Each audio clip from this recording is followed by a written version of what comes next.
Abran sus Biblias a Juan capítulo 20. Juan capítulo 20.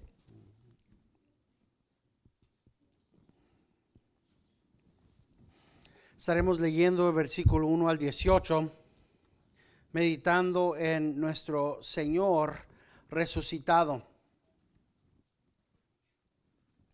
Juan capítulo 20, versículos 1 al 18. Encontrándolo, por favor, pónganse de pie para la lectura de la palabra de Dios.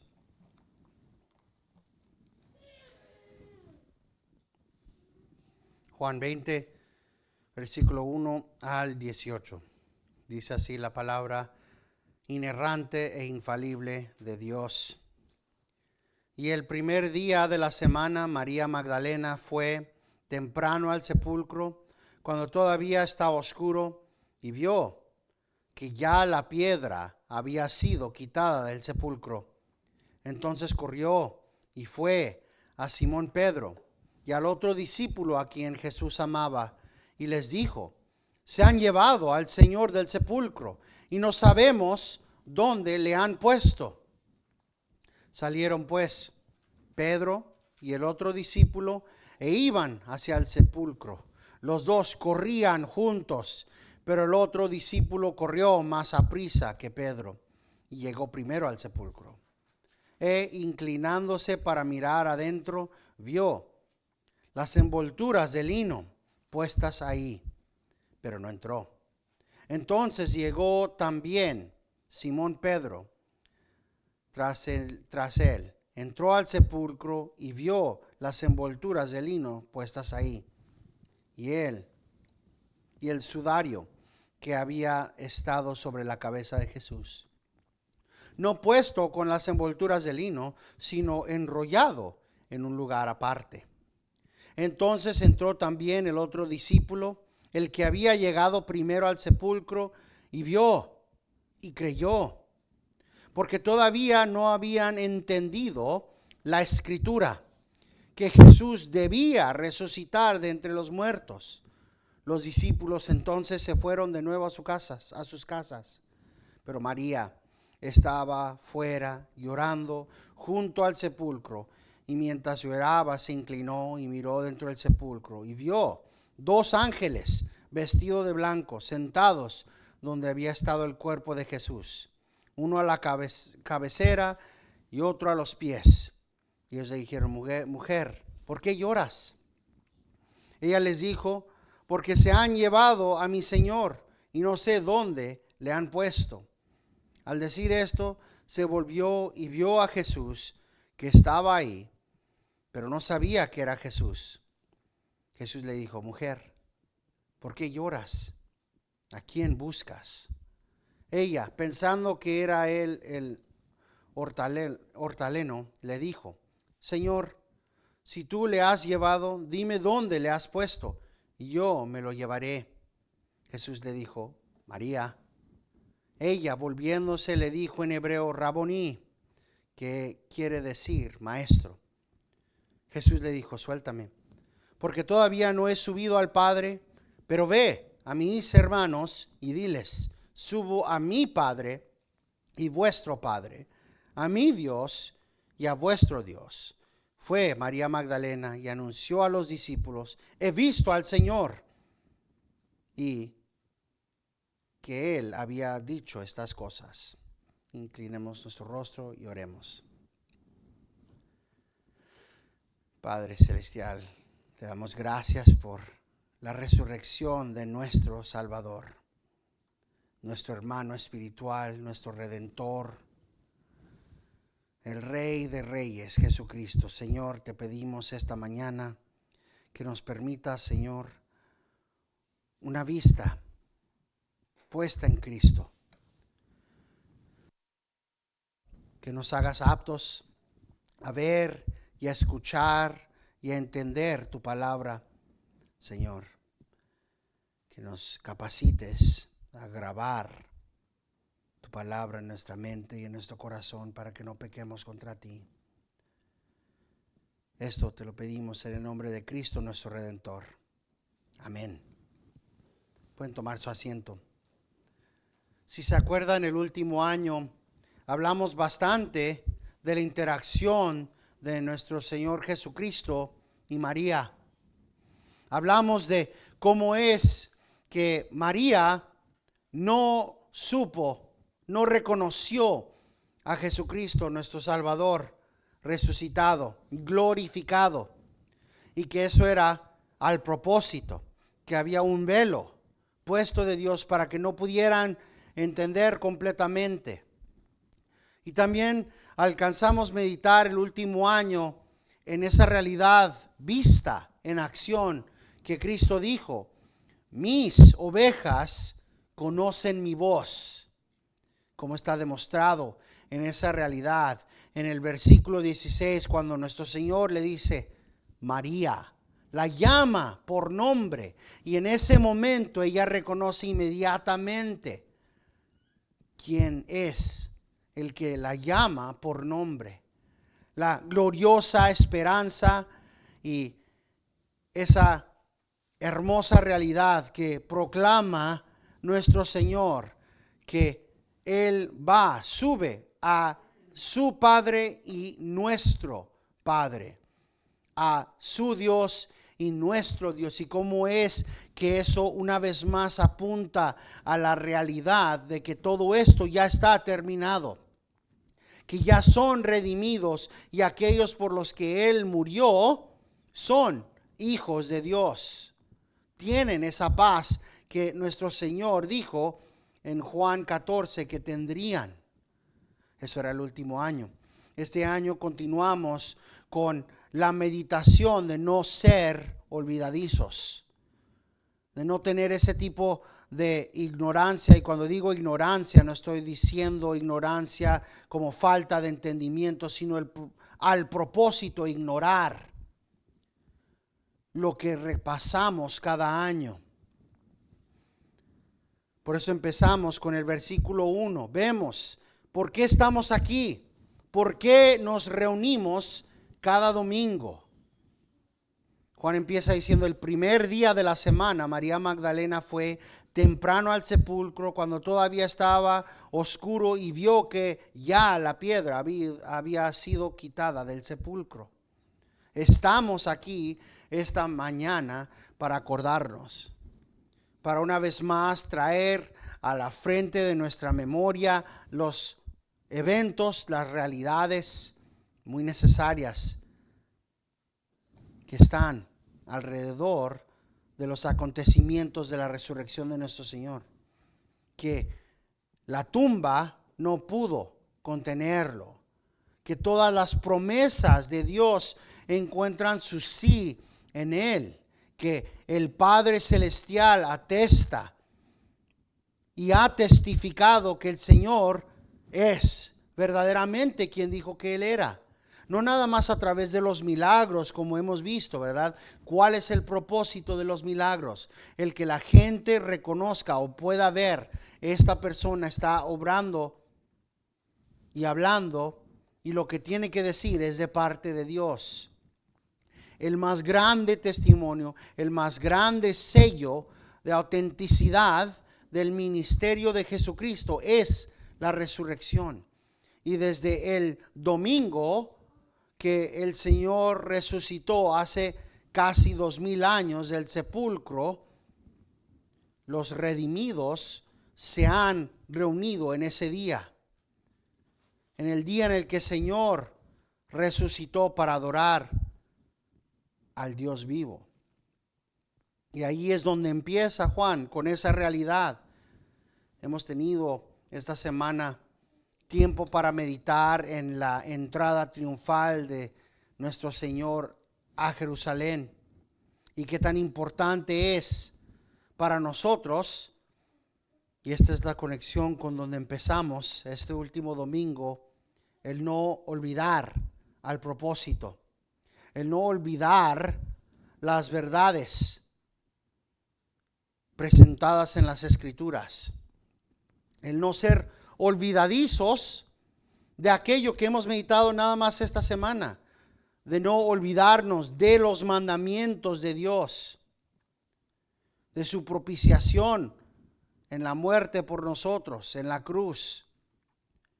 No olvidar la obediencia ejemplar de nuestro Redentor, cuando estuvo en el jardín diciendo, no mi voluntad, Señor, sino la tuya, antes de ser traicionado. Nunca deberíamos de pasar ni un momento de nuestras vidas, ni un momento de nuestro día fuera de estas realidades, fuera de lo que hemos meditado esta Semana Santa, que Cristo entró a Jerusalén como el Rey de paz, que Él demostró un amor, una humildad fuera de nuestro entendimiento al lavar los pies de los discípulos. Y si se acuerdan, de hace unos años hablamos de qué tan grande es esa humildad, que el lavar los pies era el trabajo del esclavo más bajo de la casa. Y nuestro Señor tomó ese manto y lavó los pies de sus discípulos. La realidad que Él presentó un nuevo mandamiento, que debería de haber un amor particular, un amor salvífico para aquellos que son los redimidos, que demostrará que somos hijos de Dios. La violencia que Él sufrió, los insultos que Él sufrió en silencio, la muerte en la cruz por su gente. Hemos meditado en la perfección de Cristo, el justo, el Hijo de Dios, que murió para satisfacer la deuda que cada uno de nosotros tenemos por pecadores ante el Señor. Él fue, es una realidad, fue sepultado. Y esta mañana, hace un poco menos de 2000 años, resucitó. Mi esposa y yo estábamos teniendo devociones con mi hija, y una de las devociones que tenemos viene de una aplicación que se llama Easter Now, la Pascua ahora, y tiene la sucesión de eventos en vivo de lo que sucedió durante esta semana, y hasta te da notificaciones. Llegan las 10 de la mañana y ¡blup! Viene una notificación que dice, nuestro Señor Jesucristo en este momento está caminando con los discípulos al jardín. O el Señor ahorita, en este momento, estuvo sufriendo en la cruz. Así que fue una gran oportunidad para nosotros, ahora que la pequeña está empezando a entender más, el ir y tener ahorita, el viernes, ahorita hace casi 2000 años, el Señor estaba en la cruz y va a estar ahí por las próximas X horas. Y eso lo está haciendo, lo estuvo haciendo por nosotros. No podemos olvidar, no deberíamos de olvidar los eventos que sucedieron esta semana, el nuevo pacto del que somos miembros. No deberíamos olvidar que un pacto significa que hay algo necesario de dos partes. Es como un contrato. Nosotros tenemos responsabilidades y el Señor tiene lo que Él ha dicho que son sus responsabilidades, y Él siempre cumple, aun cuando nosotros no. No deberíamos de olvidar que parte de esas responsabilidades es el obedecer los mandamientos de Dios si lo amamos, como dijo Jesucristo. Si me amas, obedecerás mis mandamientos. El ser santo como Él es santo. El ir diligentemente laborando, como dice Pedro, para apresurar el gran día del Señor, el regreso del Señor en obediencia. Pero la realidad es que fallamos cada día a obedecer como deberíamos. Aun cuando nos despertamos a nuevas misericordias, nos olvidamos de esta semana. Es por eso que en el nuevo himnario que tenemos en inglés, el himno 155, que se llama la oración de la mañana, tiene este versículo, estos dos versículos. Dice: Señor, mis votos a ti renuevo, dispersa mis pecados como el rocío de la mañana. Guarda los primeros manantiales de mi pensamiento y voluntad, y llena mi espíritu conmigo mismo. Dirige, controla, sugiere este día todo lo que planee, haga o diga, para que todos mis poderes, con toda su fuerza, se unan en ti, en tu única gloria. Esta es una meditación que a lo menos nosotros tres, mi esposa, mi hija y yo, tenemos casi cada mañana. Es un himno que entonamos, y una de esas veces preguntó la pequeña de 5 años: ¿qué son votos y por qué los estamos renovando? Y es cuando le expliqué: el Señor está en pacto con nosotros. Él nos ha redimido, nos ha salvado y nos ha dado mandamientos que nosotros fallamos cada día. Hay necesidad de despertarnos y hacer una acción voluntaria, una acción de voluntad.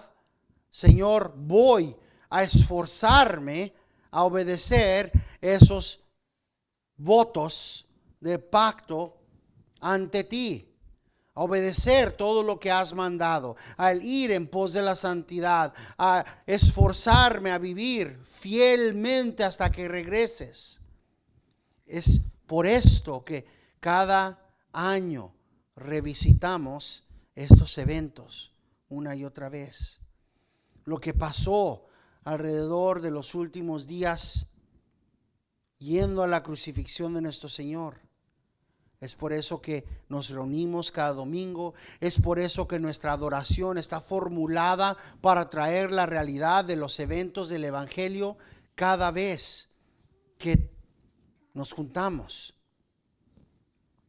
Porque es necesario que no nos olvidemos. Siempre tenemos que vivir en la luz de estos eventos.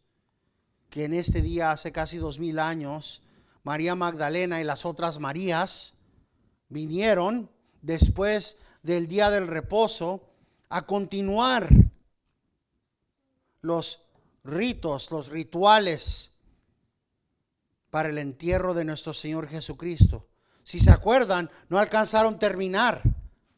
No pudieron terminar, no pudieron ungir el cuerpo de nuestro Señor antes de que viniera el día de reposo. Y no podían ser, si querían obedecer la ley, impías.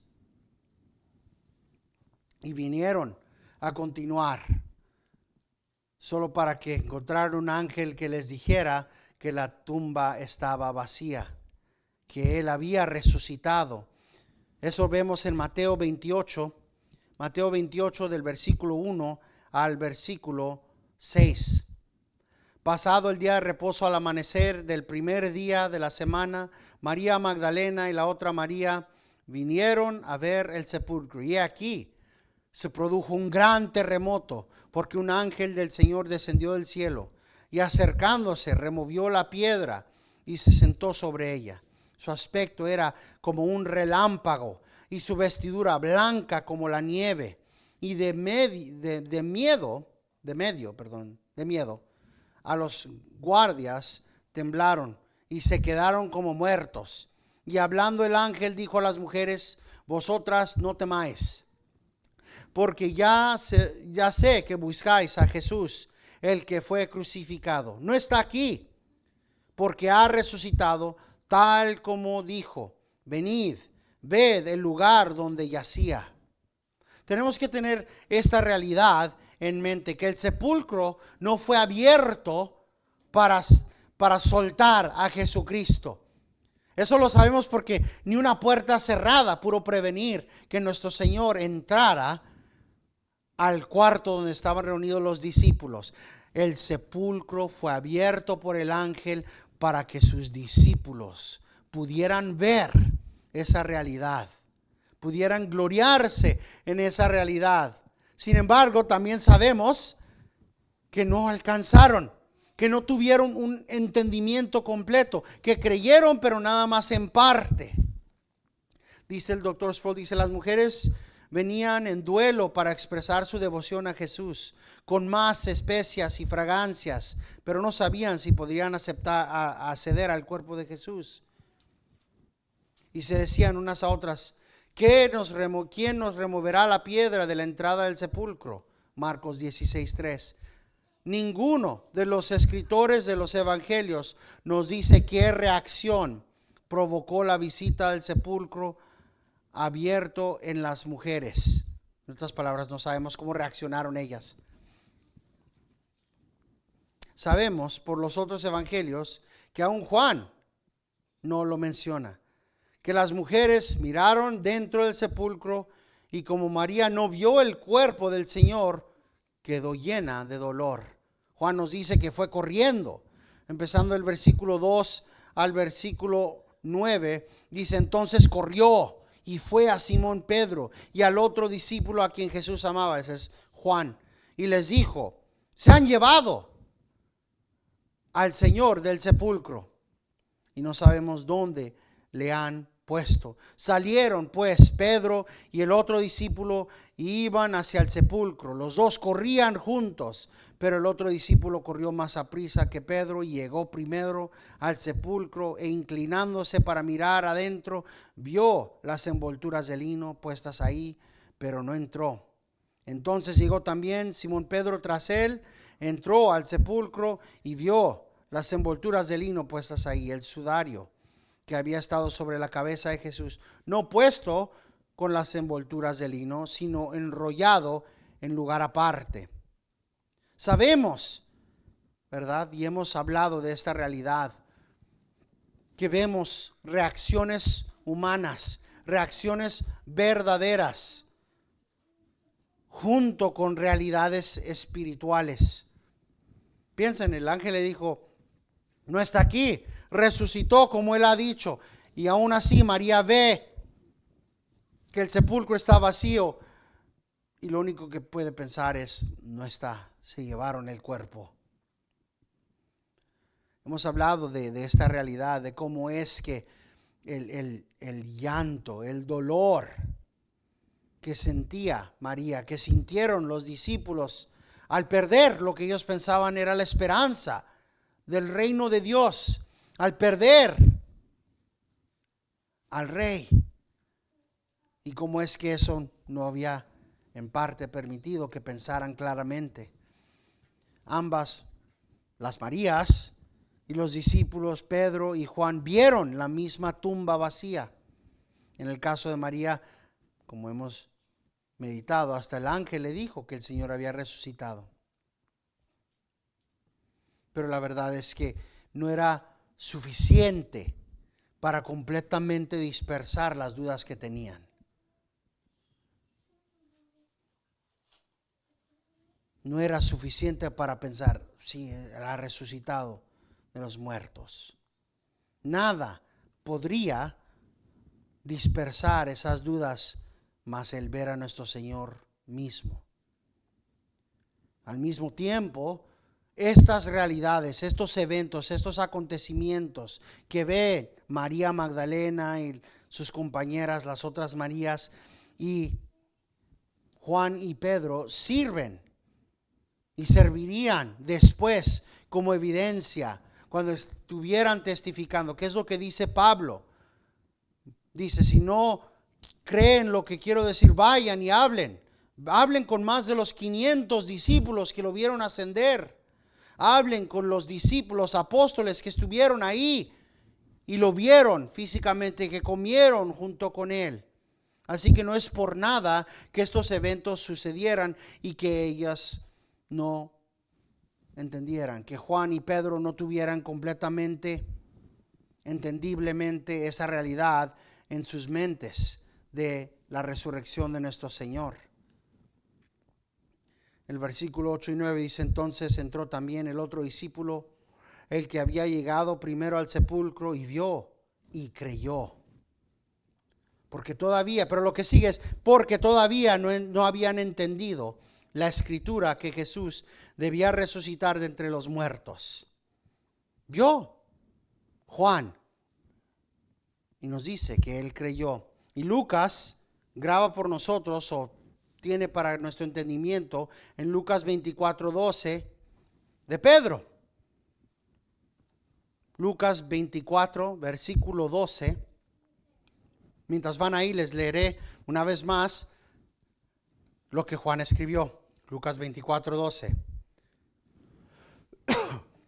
Juan dice, entonces entró también el otro discípulo, el que había llegado primero al sepulcro, eso es Juan el apóstol, y vio y creyó. Lucas tiene para nuestro entendimiento, Lucas 24:12, pero Pedro se levantó y corrió al sepulcro e inclinándose para mirar dentro, vio solo las envolturas de lino y fue a su casa maravillado de lo que había acontecido. Juan ve y cree. Lucas nos dice que Pedro vio y se fue maravillando. En ambos tenemos creencia, pero también hemos hablado y hemos visto que no entendieron, que no vieron, que no hubo suficiente fe. Así que ¿cuál es? Y tenemos que hablar de esto porque van a haber gente que va a discutir con ustedes y va a decir, pero ¿no ves que dice ahí que duraron, que no creyeron? Mira por todo lo que pasaron, un ángel le habla y aún así no cree. Así que o creyeron o no creyeron, ¿cuál es? ¿Tuvieron dudas o creyeron? Y la respuesta es como el pastor Aarón dice varias veces, sí. No creyeron completamente.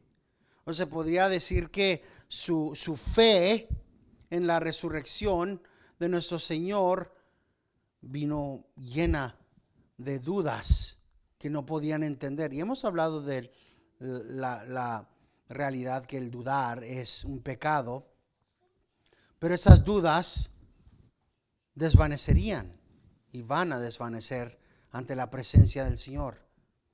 Pero al mismo tiempo, cuando vemos que dice ahí que Juan vio y creyó, no estamos hablando de ninguna otra cosa más que creer verdaderamente. Tal vez no completamente, pero creer de todos modos. El ver y decir, esto hace sentido. No sé completamente si no lo entiendo. ¿Es posible? ¿Qué tan posible? Él dijo que iba a resucitar. Es ese estado en el que están. Pero también tienen que tomar en mente que aún estaban sintiendo el dolor de el perder a nuestro Señor. No podemos decir, como han dicho otros, que cuando dice aquí, él vio y creyó, que no era fe verdadera. Juan Calvino, escribiendo específicamente de eso, dice, es una pobre exposición la que algunos dan de estas palabras, que Juan creyó lo que había oído decir a María, es decir, que el cuerpo de Cristo había sido llevado. Pues no hay pasaje alguno en el que la palabra creer tenga este significado, especialmente cuando se usa simplemente y sin ninguna adición. Tampoco esto es inconsistente con el hecho que Pedro y Juan regresen a la casa mientras aún están en duda y perplejidad. Pues en algunos pasajes Juan había empleado esta fraseología cuando pretendía describir el aumento de la fe. Además, Lucas 24:12 relata que Pedro se maravilló al ver el sepulcro tan ordenado, lo que significa que Pedro pensaba en algo más grande y elevado que lo que María le había contado. Así que no, cuando vemos esto, no es que vio el sepulcro y creyó lo que María le dijo. Se robaron el cuerpo. No, vio y creyó. Hay algo aquí que demuestra resurrección. Lo que podemos ver en estos versículos es algo muy similar a las palabras del padre, del hijo que estaba endemoniado en Marcos 9, 23 y 24, donde el Señor le dice, si se puede, todas las cosas son posibles para el que cree. Inmediatamente el padre del hijo gritó diciendo, creo, ayuda mi incredulidad. No es, ¿verdad? No es que no tuviera fe, es que no tiene el grado de fe necesario. Todos tenemos fe y necesitamos ir ejerciendo más y más para crecer en grados de fe. Hablamos de la realidad, que el Señor es soberano sobre absolutamente todo en la creación, pero la fe en esa realidad empieza a ser un poco difícil cuando pasa un tornado y destruye la mitad de la ciudad. Es muy difícil para algunos cristianos el decir, si el Señor mandó ese tornado, destruyó la mitad de esta ciudad, o el Señor no ha mandado lluvia en este pueblo consistentemente, lo suficientemente consistente para que no haya problemas de agua. Estamos hablando de grados de fe, viendo la resurrección de nuestro Señor. No tenían el nivel de fe suficientemente alto para creer completamente. ¿Y por qué? ¿Por qué no tenían ese nivel de fe? Juan nos dice en el versículo 9, porque todavía no habían entendido la escritura, que Jesús debía resucitar de entre los muertos. Es algo que tenemos que notar, porque empezamos y terminamos esta Semana Santa con esta realidad que el apóstol Juan nos presenta. Es una humildad y sabiduría que vemos en el apóstol Juan, el escribir que la razón por la que su fe no era completa era porque no entendían las escrituras que dicen claramente que el Señor Jesucristo tiene que resucitar. Y en una manera muy similar, como hemos visto toda esta semana, no hay entendimiento, no hay el cometer las escrituras a ese entendimiento para ver. Y no estamos hablando de memorizar. Hay una gran diferencia. Empezamos la semana con la entrada triunfal de Jesucristo, ¿verdad? ¿Y qué es lo que estaban gritando? Hosana en lo alto, hosana al Rey, ¿verdad? Y eso es una parte del Jalel. Todos los que estaban ahí presentes tenían memorizados desde el Salmo 113 hasta el Salmo 118, y era esa parte del Salmo 18 que estaban gritando ellos. Pero no es nada más que una memorización vacía, porque ni ellos, los que gritaban hosana en lo alto, viene el Rey, ni los discípulos que sabían esas escrituras, vieron las escrituras siendo cumplidas delante de ellos mismos. No vieron con ojos que ven a través de los lentes de las escrituras. Mira, no está entrando en un caballo de guerra. Mira, no está entrando en un caballo real. Mira que está entrando sobre un asno. ¿Y qué es lo que dice el profeta? Entonces no está entrando para dominar a Roma. Mira, se está presentando en el templo como los corderos del sacrificio son presentados. Mira, que en la cruz está diciendo, mi Dios, ¿por qué me has abandonado? ¿Qué más dice ese salmo? ¿Qué más dice el Salmo 22? ¿Escucharon las palabras? Mi Dios, ¿por qué me has abandonado? Y ni los discípulos que estuvieron ahí, ni los líderes se pusieron a pensar, ¿sabes qué? Ese salmo no termina con muerte. Ese salmo no termina con la muerte del Mesías. Ese salmo termina con la victoria del Mesías. Ese salmo termina con el Mesías vivo, viendo a los otros hijos de Dios.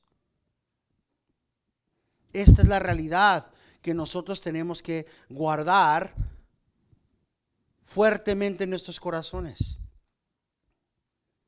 Que no se trata nada más de memorizar, porque hasta un ateo puede memorizar las palabras escritas en las Escrituras, sino el cometerlas a nuestro corazón y a nuestra mente con un propósito de ver toda nuestra existencia en la luz de esta realidad, en la luz de la realidad que Cristo vino y que Él murió por nosotros, que Él nos compró con un precio, y eso significa algo, significa que tenemos que estar en las Escrituras, conectados a las Escrituras, bañándonos en las Escrituras, cometiéndolas a memoria para que no pequemos contra Él, para que entendamos todo lo que sucede en nuestra vida. ¿Cuánto nos sucede? Muerte, pestilencia, dolor, desesperación, depresión.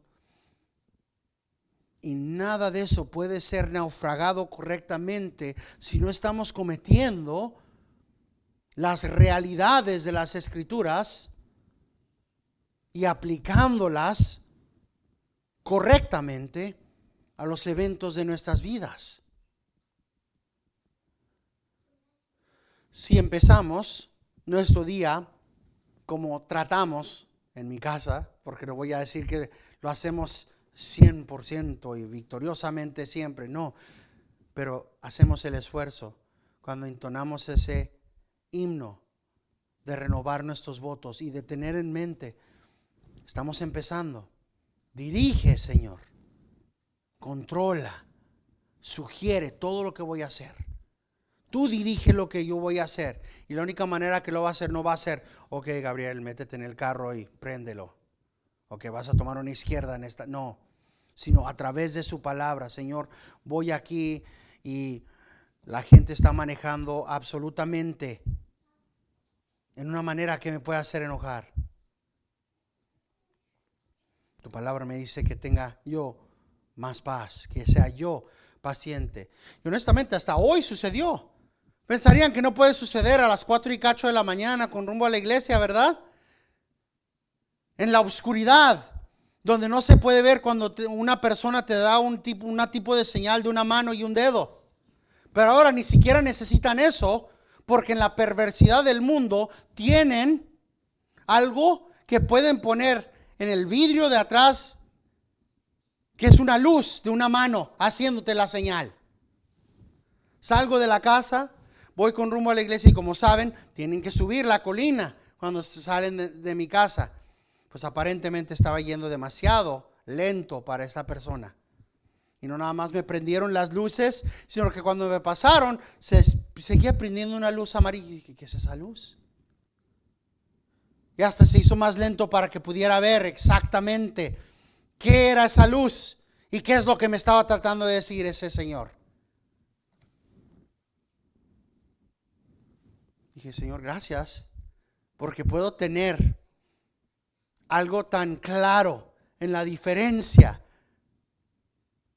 de alguien absolutamente envuelto en lo mundano y en lo perverso, y yo y el propósito al que voy. Ayúdame a representarte bien, porque si yo me enojo, tu palabra dice que puede ser peor que lo que este señor está haciendo ahorita. Es una realidad en la que tenemos que vivir. Si entendemos qué tan grave es el pecado, si entendemos todas estas verdades, entonces vamos a saber cómo debemos de actuar. Comenzamos la semana con una exhortación de recordar, de comprometernos a no olvidar intencionalmente, a no ignorar los mandamientos, las promesas y las realidades presentadas en las Escrituras. Una exhortación a orar a Dios para que Él nos ilumine y que nos dé la capacidad para grabar la verdad de su palabra en nuestras mentes, en nuestros corazones, para que no pequemos contra Él con negligencia o ignorancia. Y hemos hablado de esas diferencias, de la negligencia que hay al no ir a las Escrituras, al no llenarnos con las Escrituras, y a la ignorancia voluntaria de lo que Él nos manda y lo que Él nos promete. Les he dicho esto anteriormente, pero se puede discernir quién es verdaderamente hijo de Dios, quién es inmaduro en el Señor. Les he dicho del ejemplo de una amiga que ya no es amiga de mi esposa, y de cómo es que le hablaba a mi esposa para preguntarle: oye, ¿es esto un pecado contra Dios? Mi esposa le diría: sí, esto es pecado, está aquí, la palabra de Dios dice, ok, gracias, y lo iba y lo hacía. Eso es de lo que estamos hablando cuando decimos ignorancia voluntaria. Sé lo que la palabra de Dios tiene que decir sobre esta situación y no lo voy a hacer.